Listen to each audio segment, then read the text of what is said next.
La clase pasada estábamos, pues aparte de hablando de las reglas de juego del curso, también estuvimos tocando el tema de, digamos, motivar todo lo que vamos a estar haciendo este semestre.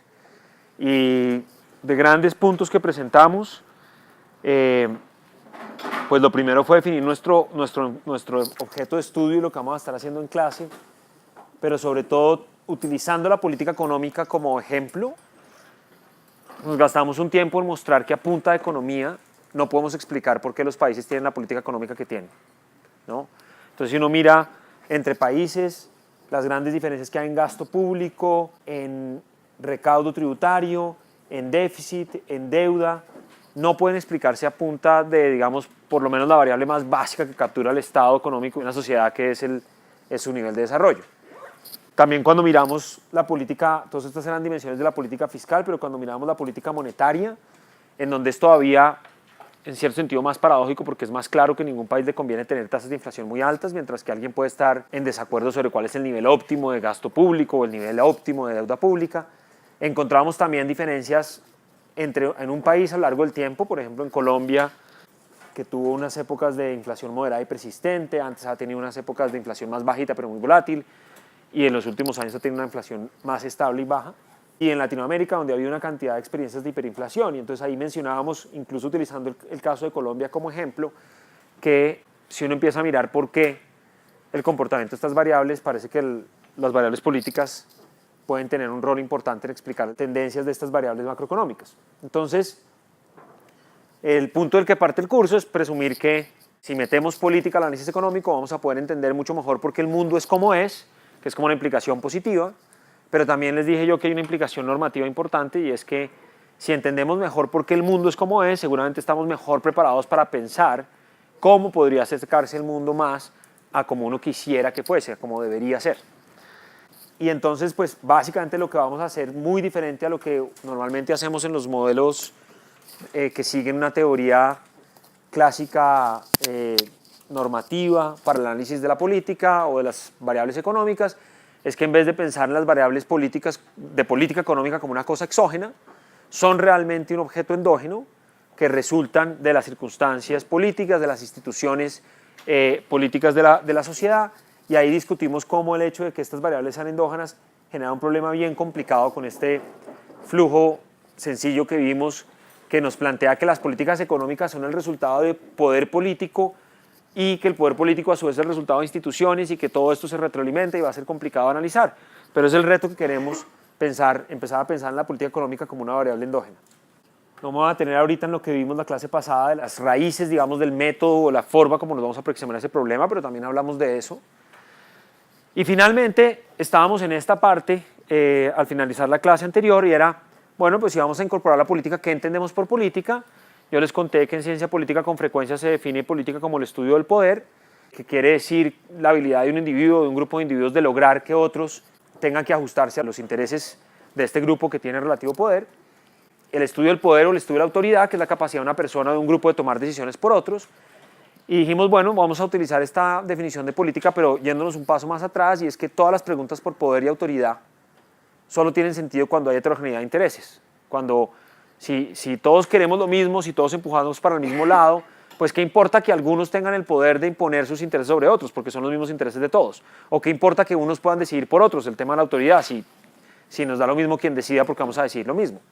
Entonces realmente la heterogeneidad de intereses va a ser lo que va a estar en el centro de los aspectos políticos que estamos viendo.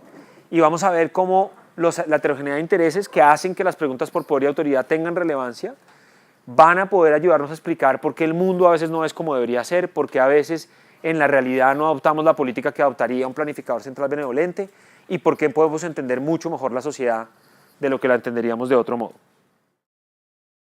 Lo que quiero hacer ahora es ilustrar un poco las diferencias entre las aproximaciones tradicionales en economía y la que vamos a seguir en este curso con un ejemplo muy sencillo, ¿ok? Un ejemplo extremadamente sencillo.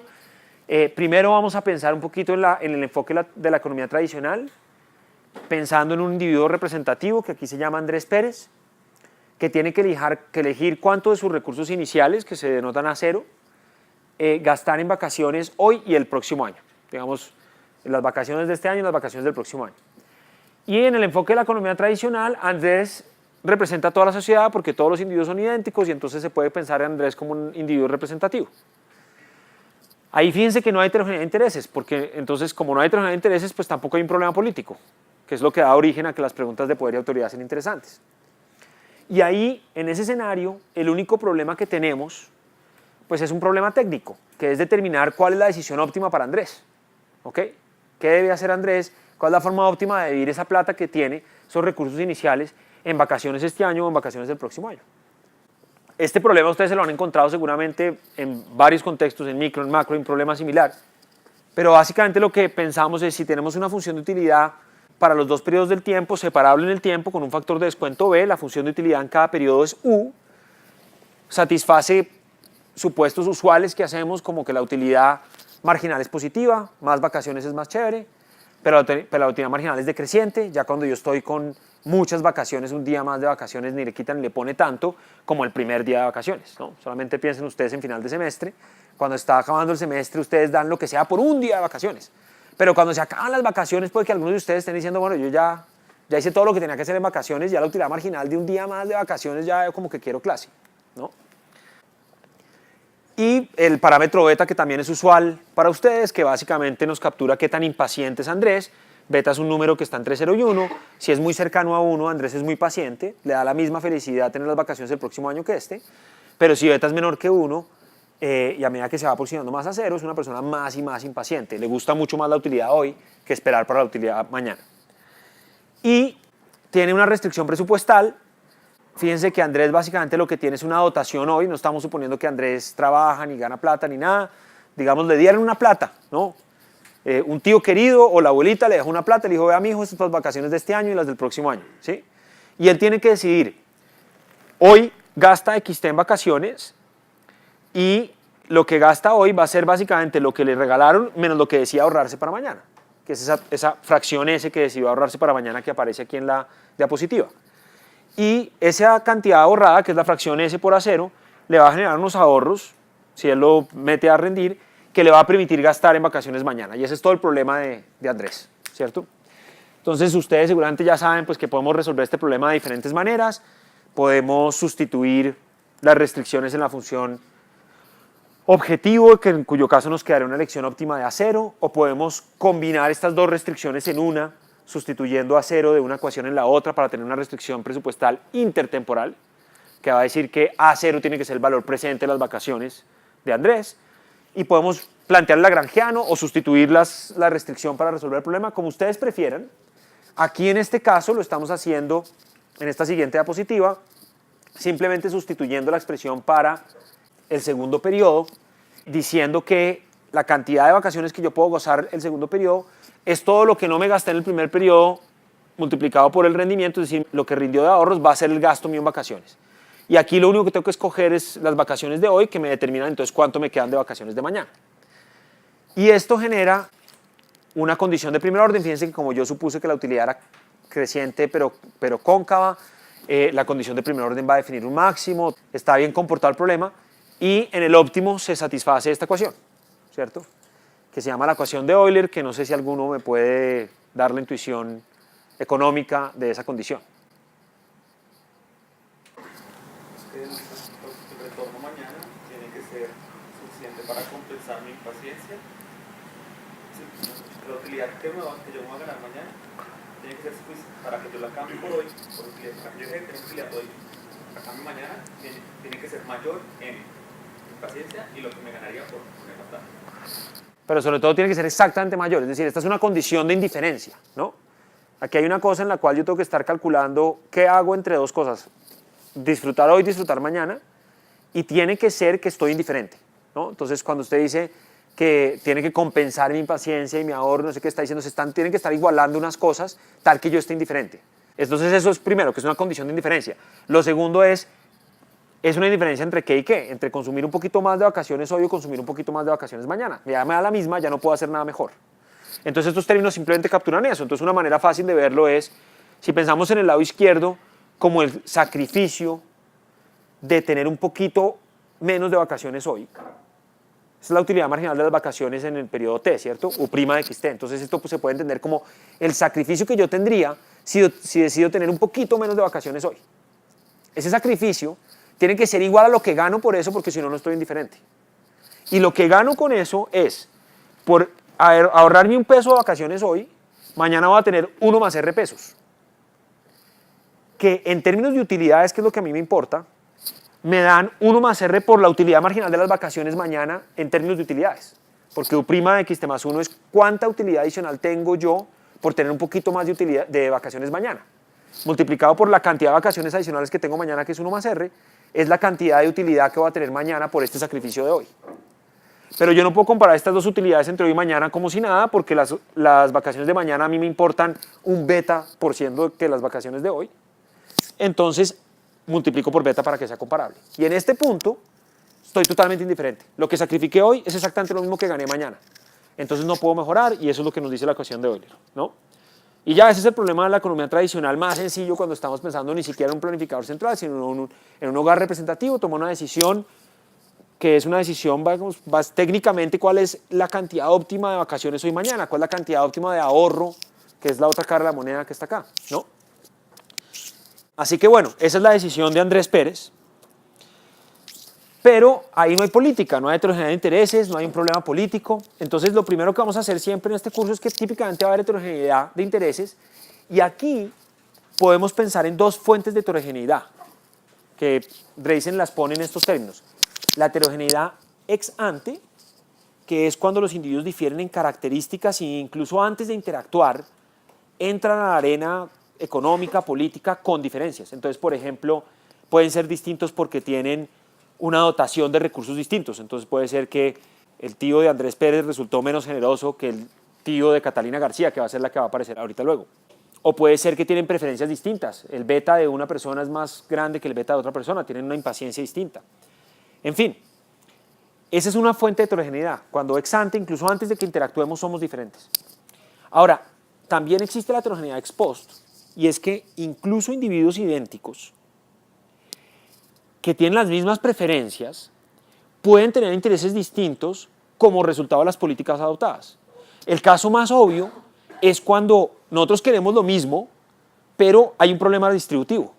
¿Sí? Entonces supongamos que hay dos grupos de personas que tienen las mismas preferencias, los dos quisieran más hamburguesa, pero hay que distribuir la hamburguesa. Entonces ya entran en conflicto, quieren lo mismo, no tienen diferencia en preferencias, pero hay un problema distributivo. Ese es, por ejemplo, un caso de heterogeneidad ex post. Entonces, lo que vamos a hacer ahora es considerar cada una de las formas de heterogeneidad y sin resolver todavía el problema, pero simplemente decir, este es el tipo de problemas políticos que vamos a mirar en este curso, ¿sí? Entonces pensemos primero en heterogeneidad ex ante, y en la heterogeneidad ex ante pensemos que pues ya tiene que haber no solamente un individuo representativo, sino tiene que haber dos tipos de individuos. Los dos tipos de individuos son Andrés Pérez y Catalina González, y vamos a suponer que Andrés Pérez es un tipo más paciente que Catalina, ¿sí? Entonces, el beta de Andrés Pérez es más grande que el beta de Catalina González. ¿Listo? Bueno, entonces, si yo les plantara este problema con el enfoque que normalmente usan en economía, podríamos decir, bueno, pensemos en la solución de un planificador central benevolente y podemos pensar en una función de bienestar social. Y ahí hay una discusión sobre qué es una función de bienestar social, cuál es una razonable, etcétera. Pero la que más usamos en la economía, digamos, más ortodoxa es la función de bienestar utilitarista o bentamita, que considera la suma de las utilidades de los individuos. Aquí yo les estoy planteando una función de bienestar utilitarista que tiene la particularidad que estoy permitiendo que sea un poquito más flexible, en el sentido de que a Andrés Pérez le importa alfa al planificador central benevolente y 1 menos alfa es lo que le importa a Catalina González. Es decir, no estoy necesariamente suponiendo que todos los individuos me importan igual. Puede que me importe un individuo más que otro. Por ejemplo, este podría ser un planificador feminista, entonces alfa sería un número pequeño, se le da más peso a las mujeres que a los hombres. O podría ser un machista y alfa es más grande que un medio, se le da más peso a Andrés Pérez que, ¿sí? O si alfa es igual a un medio, es el caso típico en que se le da el mismo peso a todos los individuos de la sociedad. Pero en esta sociedad compuesta por estos dos individuos, podemos decir que un enfoque de la economía del bienestar es, oiga, resolvamos ahora el problema de maximizar la felicidad de esta sociedad. Pueden pensar en Catalina González y Andrés Pérez como una pareja, entonces la sociedad es es la sociedad conyugal, ¿sí? Y ellos dos están pensando cómo hacen para cuánto nos vamos de vacaciones este año y cuánto nos vamos de vacaciones el próximo año. Y sujeto a la restricción que tengan. Fíjense que en este caso, como planteé el modelo, lo que estamos suponiendo es que el bien vacaciones que van a disfrutar Andrés y Catalina es un bien público. Es decir, todas las unidades de X que goza Andrés, las goza también Catalina.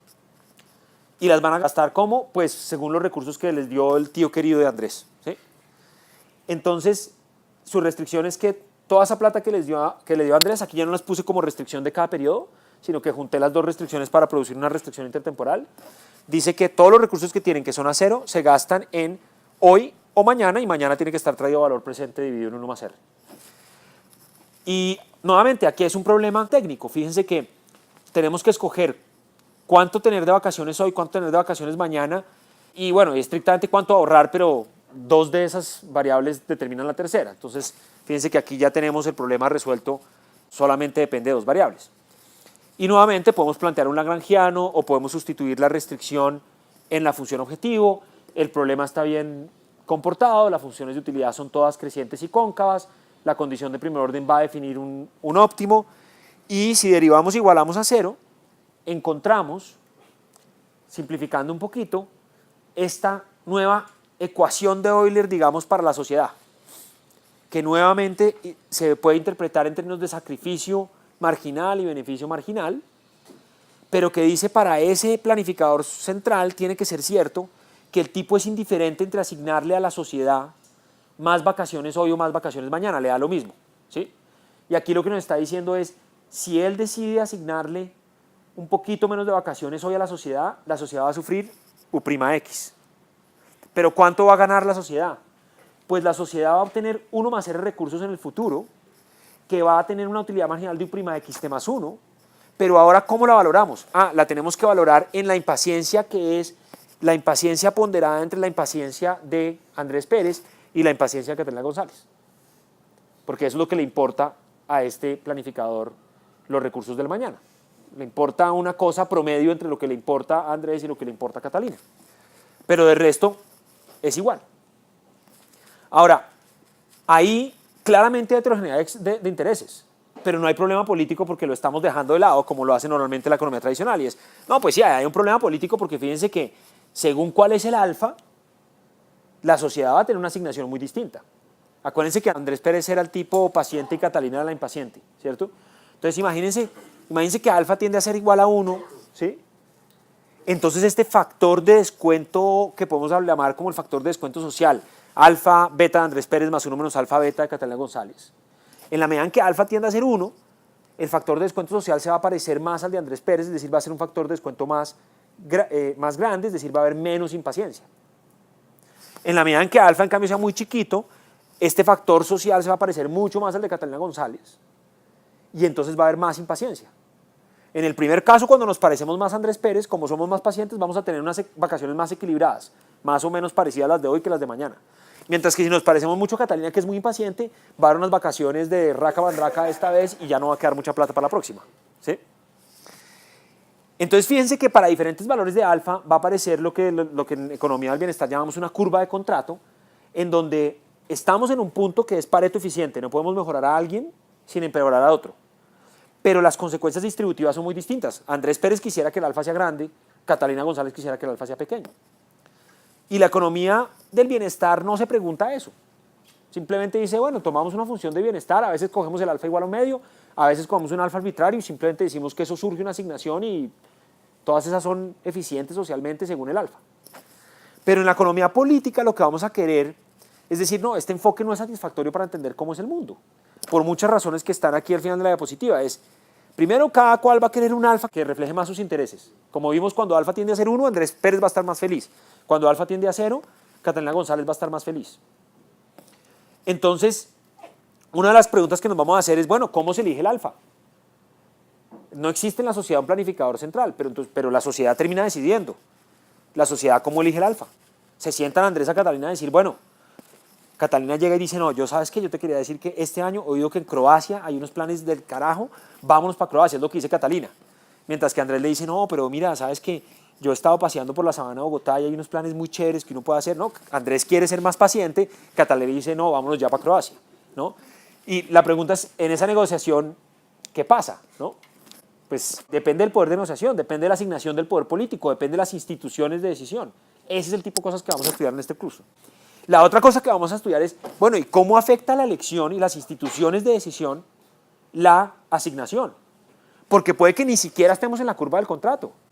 Imagínense que Andrés le diga a Catalina, mira, Catalina, la verdad yo lo de Croacia no, y a Catalina le dice, pero yo no entiendo, toda esa plata que nos dio tu abuelita es para que nosotros, tu tío, perdón, no me acuerdo quién dije que dio la plata, creo que tío, es para que nosotros estudiáramos bien, tú lo que pasa es que no estás suficientemente comprometido con esta relación, ya vi, tú solo me quieres llevar a Paipa, cuando tenemos plata para ir para Croacia, ¿sabes qué? Terminamos.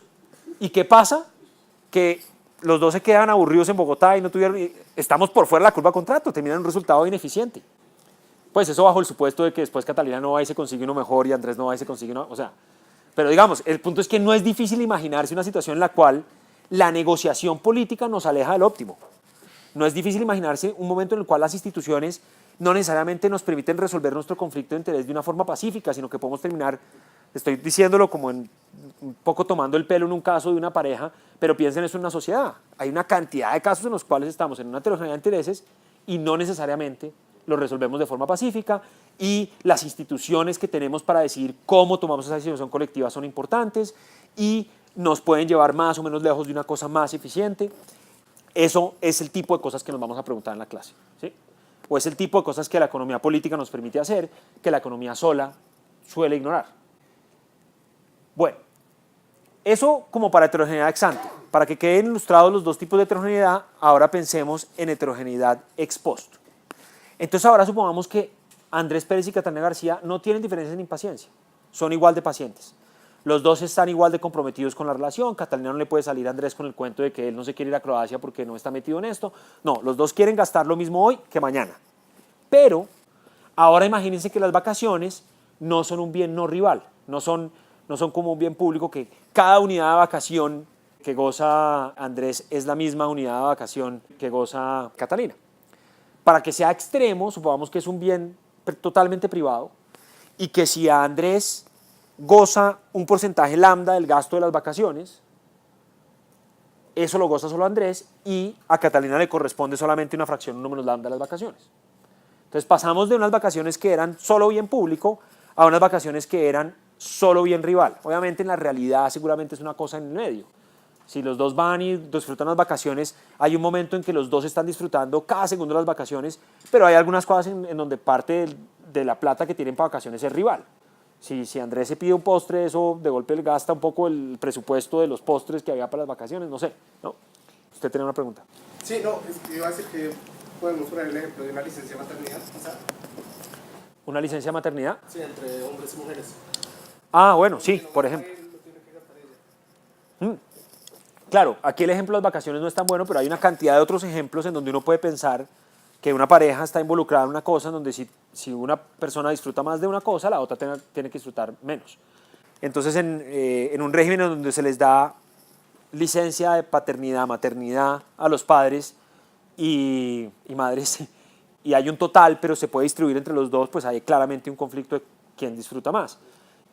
Y bueno, muchas otras cosas que se consumen en pareja, pues son rivales. Piensen en el ejemplo que prefieran, pero en este caso estamos en eso, hay rivalidad. ¿Qué pasa ahí? Pues el problema es muy parecido al que teníamos antes desde el punto de vista de la economía del bienestar.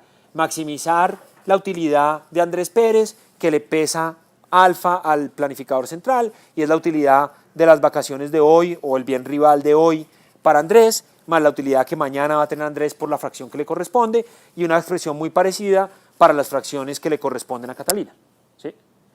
Los recursos siguen siendo solamente los recursos a cero que tienen, entonces el total que están gastando, que es XT, porque es lambda XT para Andrés y un número lambda XT para Catalina, que igual sigue sumando XT, deben ser toda la parte no ahorrada en el primer periodo, y en cambio lo ahorrado para el segundo periodo es lo que se gasta en XT más 1. O sea que la restricción presupuestal no se va a ver diferente. Y cuando resolvemos el problema, nos va a quedar una cosa bastante similar a lo que teníamos antes, solamente que la expresión es un poquito más fea, ¿no? Es un poquito más larga, pero si ustedes la examinan y miran la primera y la segunda línea de la primera ecuación en esta diapositiva, lo que ven es que la primera línea nos está diciendo el sacrificio de hoy, la segunda línea nos está diciendo el beneficio de mañana, y nuevamente estamos hablando de una condición de indiferencia para que la decisión sea óptima. El sacrificio de hoy pondera el sacrificio para Andrés, el sacrificio para Catalina, y la ponderación viene tanto porque tanto le importa al planificador como porque tanto están consumiendo cada uno de ellos de este bien, que es rival, ¿sí? Si queremos como simplificar un poquito el asunto para que vengan diferencias únicamente del lado de la rivalidad, supongamos que alfa es igual a un medio, es decir, que al planificador le importan igual los dos individuos. Si alfa es igual a un medio, fíjense que todos los términos van a ser un medio porque alfa es un medio y 1 menos alfa también es un medio. Entonces, todas las cosas que tienen que ver con alfa se nos cancelan, alfa deja de tener un papel, y lo que tenemos es la siguiente expresión donde ya no aparece alfa, pero que tiene ese mismo, digamos, conflicto, porque si ustedes miran esta expresión, imagínense un momento que lambda es igual a 1. Si lambda es igual a 1, el que va a estar dichoso es Andrés, porque estamos escogiendo exactamente lo que él había escogido cuando hicimos la solución del problema individual para Andrés, y él está disfrutando todo el consumo de las vacaciones. En cambio, si lambda es igual a 0, está más feliz Catalina, o sea que de nuevo hay un conflicto sobre el tamaño de lambda, y van a pelear sobre cuánto le corresponde de lambda a cada uno, y nuevamente es los mismos comentarios que había hecho antes. La economía tradicional toma el lambda como dado, escoge lo eficiente, entiende cómo funciona la economía a partir de eso, discute cuáles son las tasas de ahorro, etcétera, y puede entender mucho de la economía y tiene un valor, no estoy diciendo que no, pero se queda sin pensar en la heterogeneidad de intereses y sus consecuencias. Y eso, políticamente, ¿qué puede generar? Si tenemos instituciones distintas, ¿cómo vamos a escoger el lambda? ¿Cómo podemos a veces escoger cosas que están por fuera de lo eficiente, etcétera, etcétera? ¿Sí? Aquí supusimos que había cero heterogeneidad ex ante, entonces supusimos que el beta era el mismo, que la U era la misma, para mostrar con este segundo caso que incluso cuando los hogares son iguales, los individuos son iguales, eso no implica que no haya heterogeneidad de intereses, porque muchas veces hay problemas distributivos que ya crea conflicto de intereses. Y ese conflicto político queremos es ver en este curso pues cómo nos permite entender mejor por qué el mundo es como es, las ineficiencias y cómo podemos pensar en las implicaciones normativas también. Entonces, estos ejemplos básicamente nos permiten ilustrar la diferencia entre lo que seguramente han hecho ustedes en la mayoría de sus cursos de economía y lo que vamos a hacer en esta clase, ¿no? Y recapitulando todo lo que hemos visto hasta ahora, básicamente hemos argumentado que para explicar la política económica, y lo mismo podríamos decir sobre otras cosas de la economía, para explicar el desarrollo económico de las sociedades, para explicar otras cosas, hace falta más que economía. Como un mecanismo posible, hemos dicho, eso más que economía, la política puede ser muy prometedora, ¿sí? Y aquí la vamos a incorporar a partir del enfoque de la nueva economía política, que si bien es distinta a la economía tradicional en cuanto a que dice que tenemos que meter la política, sigue los mismos métodos muy parecidos a los de la economía tradicional. Vamos a pensar en unos agentes que tienen intereses, tienen un objetivo claramente definido, están maximizando su objetivo definido, en fin. Ahora, antes de que entremos en materia en esta clase, déjenme terminar aquí a este punto, lo que tal vez falta para motivar el curso es, bueno, pero yo no les he dado ningún tipo de evidencia de que la política sí puede jugar un papel importante. Les mostré que con solo economía no basta, les mostré cómo el enfoque tradicional difiere de lo que yo voy a proponer acá, pero no les he mostrado que la política puede jugar un papel importante. Entonces, eso nos llevaría a toda una discusión amplísima sobre las aplicaciones empíricas en economía política, que es el otro curso que yo doy de economía política, que muestra lo que sabemos de, bueno, y la política cómo nos ayuda a entender algo, pero aquí les voy a mostrar unas cosas simplemente para motivar. Sí, Yabra. Entiendo cómo los modelos que estamos viendo como que ayudan a ver esto de la heterogeneidad, pero lo que no veo es por qué explican, por ejemplo, cómo podemos llegar a resultados ineficientes. Sí. Porque si uno sigue viendo que están maximizando a mucha gente y toda la cosa, pues igual los resultados ineficientes. Entonces, solo que dados los parámetros igual hicieron lo mejor que podían, pero la ineficiencia no la veo ahí como... Claro, no, yo no he mostrado acá todavía por qué el conflicto sobre lambda o el conflicto sobre alfa puede generar ineficiencias, pero porque es que no he hecho todo lo que tenemos que hacer cuando empecemos a estudiar economía política, que es cómo se escoge el lambda, cómo se escoge el alfa. Y vamos a ver que la escogencia del lambda y la escogencia del alfa puede llevar a un conflicto que puede terminar generando cosas que son lejos de ser eficientes. Pero en este modelo ni siquiera estamos planteando la posibilidad de que escoger el lambda o escoger el alfa genera ineficiencias. Pero informalmente mencionamos, oiga, la pelea entre esa pareja de Andrés Pérez y Catalina González puede ser tal que no solamente no logran ponerse de acuerdo sobre alfa, sino que esa sociedad se acaba.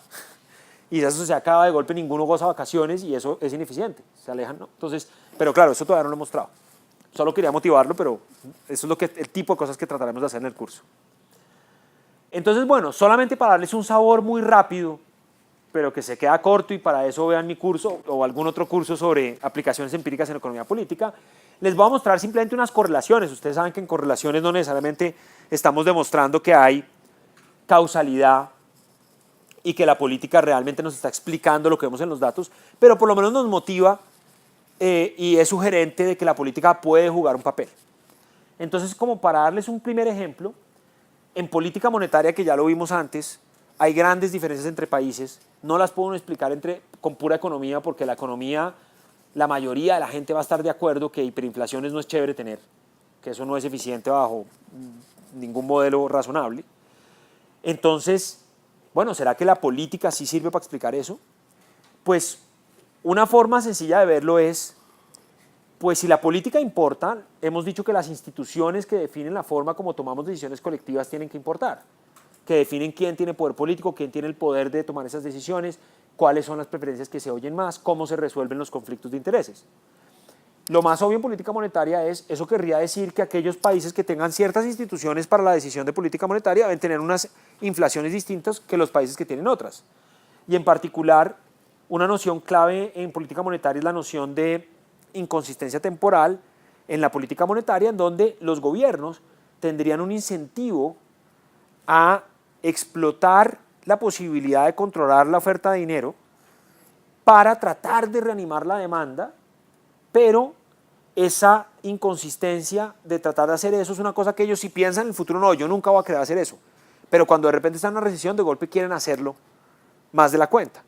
¿Qué pasa? Que si lo hacen más de la cuenta, la gente anticipa, oiga, este es el gobierno que siempre se pone a emitir como loco, entonces aquí va a haber inflación, entonces suben los precios, ¿y qué pasa? Solamente hay inflación, pero no hay ninguna reanimación de la demanda. O sea, lo que estoy diciendo en palabras, seguramente es familiar para todos ustedes que han visto macro, es que existe un incentivo a tratar de explotar la curva de Phillips. Pero si los individuos tienen unas expectativas más o menos racionales, esa curva de Phillips no es explotable. Entonces, eso ha generado la noción de que es buena idea que los bancos centrales sean independientes, que no estén sucumbiendo a la presión que puede tener un gobierno encargado de la política económica, de decirle, oiga, afloje un poco la política monetaria, deme una mano con eso, etcétera, etcétera. Porque si sucumbe a eso, acaba con mucha inflación.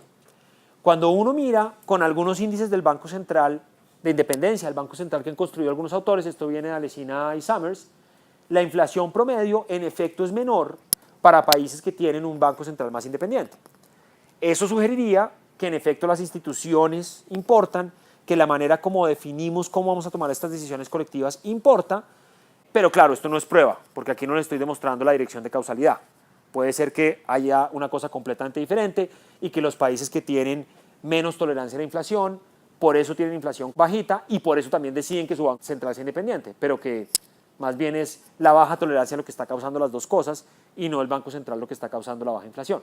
Pero por lo menos es sugestivo de ese tipo de relación. Ahora, una cosa interesante es que también tiene menos varianza la inflación.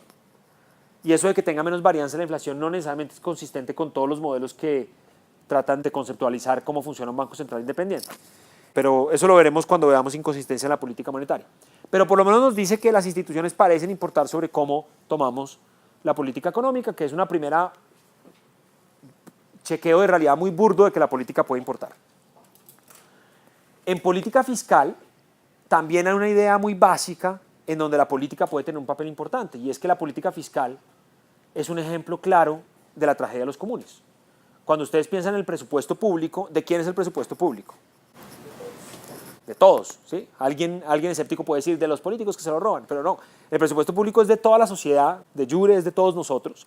Tanto así que cuando se define el presupuesto, la ley de presupuesto no se dice que vamos a gastar en tal, no, se habla de las apropiaciones, porque es una cosa que es de la gente y vamos a preguntar cómo se va a apropiar la gente de esa plata que es de ella, ¿sí? Entonces, buenísimo, el presupuesto público es de todos, pero cuando algo es de todos, ustedes saben que surge la tragedia de los comunes. ¿Qué es la tragedia de los comunes? ¿Quién me dice? Pues siempre se ejemplifica con los pescadores, ¿no? Es el ejemplo típico, los pescadores. Pero ¿aquí alguien pesca? Hay un pescador. Pero bueno, cuente el cuento de los pescadores a ver cómo es. No, pues tragedia de los comunes es que hay un bien el cual a unos no le cuesta nada, digamos, adquirirlo. Sí. Pero si todos lo adquirimos tal forma de que lo acabamos, pues en un futuro ninguno va a poder disfrutar de ese bien. Entonces lo mismo pasa con un lago o un río y los peces. Si todos los pescadores digamos, de un pueblo cercano pescan por tener un mayor beneficio propio, van a acabar la población de peces y pues nada, ellos se van a ver afectados en un futuro y sus hijos también, y sus familias. De acuerdo. ¿Y cuál es la lógica del pescador? Es decir, como usted dijo, los pescadores empiezan a explotar el lago más de la cuenta, lo sobreexplotan y entonces termina habiendo menos pescados en el futuro. Por un beneficio propio. Por un beneficio propio y porque, sobre todo, hay un problema en que hay una externalidad que no están internalizando, ¿no? Yo soy un pescador y digo, oiga, yo quiero más pescados y voy a sacar 50 truchas más y pienso en el beneficio para mí de esas 50 truchas, pero no pienso que yo por sacar esas 50 truchas, la capacidad de reproducción de las truchas se va a caer al punto que va a afectar a un tercero. Yo no internalizo el costo de los terceros lo suficiente y entonces todos pensando con esa lógica, terminamos sobreexplotando el lago y terminamos todos peor. Eso mismo puede pasar con el presupuesto porque el presupuesto es como un lago en donde todos estamos pescando. Entonces yo puedo decir, no, sí, si yo pido demasiada plata para una cosa que a mí me beneficia, para mi municipio, para mi departamento, para el gasto que me beneficia, pues yo internalizo los beneficios directos que yo tengo sin necesariamente internalizar todos los costos que eso genera socialmente, ¿no? Solo un pedazo del costo, ¿no? Entonces, esa es la tragedia de los comunes. ¿Cómo resuelven una tragedia de los comunes? Y es un problema político porque es una heterogeneidad de intereses, es un problema distributivo, ¿no? Yo quiero más pescados, el otro también quiere más pescados y todos queremos más pescados. Entonces es tal cual lo que estábamos viendo con el ejemplo de Andrés y Catalina, es un problema distributivo. Entonces seguramente si la política importa, las instituciones que determinan cómo definimos esa distribución van a ser importantes. Y en particular algunas instituciones que nos sirvan para resolver el problema de la tragedia de los comunes deberían generar menos sobreexplotación del presupuesto público. Una manera de tratar de resolver el problema de la tragedia de los comunes es que las instituciones de política fiscal sean relativamente jerárquicas, que no sean tan colegiadas. La tragedia de los comunes viene porque todo el mundo puede decidir cuánto le pide al lago, cuánto le pide al presupuesto. Pero si más bien ahora decimos, no, la vaina es muy jerárquica, llega una persona y dice, se van a sacar hoy solamente no sé cuántos pescados del lago, y luego decidimos cómo se distribuye, pero yo decido que no se sacan más de tantos pescados. Esa es una institución jerárquica presupuestal. Por ejemplo, cuando el Ejecutivo es el único que puede decir cuánto es el presupuesto, y luego el Congreso divide, pero solo el Ejecutivo dice el monto total. El Legislativo no tenga iniciativa de gasto, se llama eso. Entonces, por ejemplo, países que tengan ese tipo de institución jerárquica, el Ejecutivo fija el monto y el Congreso se pelea sobre la distribución, deberían tener menos tragedia a los comunes que países en los cuales el Congreso llega y cada uno va pidiendo un poquito de gasto y tiene iniciativa de gasto, porque a eso es tal cual reproducir el problema de los pescadores. Entonces, fíjense que las instituciones más jerárquicas, en este gráfico de índice de instituciones presupuestales, más alto es más jerárquico, más bajo es menos jerárquico, instituciones más jerárquicas tienen superávits más grandes, o sea, menos sobreexplotación del recurso. Esto es para un periodo en el cual Colombia estaba ya a la derecha como un país con instituciones muy jerárquicas y con relativamente buen superávit en la muestra que veían aquí Stein y Talvi. Yo no sé si esto se repitiera, si nos diera lo mismo, porque los economistas han venido discutiendo en Colombia cómo desde los últimos años ha empezado a haber un problema, digamos, de no jerarquización de las instituciones presupuestales, sino que al contrario, no solamente el Congreso termina teniendo iniciativa de gasto, sino también otras entidades. Entonces la Corte Constitucional decide algo que genera gasto, o la Procuraduría saca una cosa que implica un gasto, o un juez dice una cosa que implica un gasto. Entonces, bueno, no sé cómo estaríamos en ese dibujo, pero este nos muestra que para el periodo que los autores miraron, los países con instituciones presupuestales más jerárquicas, menos sobreexplotación del recurso. Entonces va muy en línea con que la política importa y cómo resolvemos esas decisiones colectivas. Y fíjense que, pues, obviamente, si uno lo mira en deuda, pues da la relación contraria, menos deuda si tengo instituciones más jerárquicas, ¿no? Bueno, y finalmente, una que es todavía más difícil es las instituciones políticas en general y económicas, que tanto se relacionan ya no con una variable de desempeño en la política económica, sino con el desempeño general de la sociedad, con el nivel de ingreso de la sociedad. Y ahí hay toda una línea de investigación que trata de resolver el problema enorme de causalidad que tenemos ahí. hay esfuerzos para tratar de resolver el enredo de causalidad, porque uno puede tratar de medir qué quiere decir una buena institución política, una institución que ayuda a que la sociedad resuelva pacíficamente, sin que se acaben las relaciones, sin que haya conflicto, y que le dé derechos a un conjunto amplio de la sociedad y que genere igualdad de oportunidades, etcétera, etcétera, que genere derechos de propiedad bien definidos, donde los contratos se puedan hacer cumplir, cosas de ese estilo. Si relacionamos eso con desempeño económico, pues como les voy a mostrar ahorita en varias gráficas, nos da que hay una relación muy positiva. Diferentes medidas de ese tipo de instituciones, básico, responsabilidad, estabilidad política, calidad de la regulación, imperio de la ley, control de la corrupción, todas están positivamente relacionadas con el desempeño, lo cual da la idea de que las instituciones políticas son muy importantes. Ahora, esto es una correlación. ¿Esta correlación implica causalidad?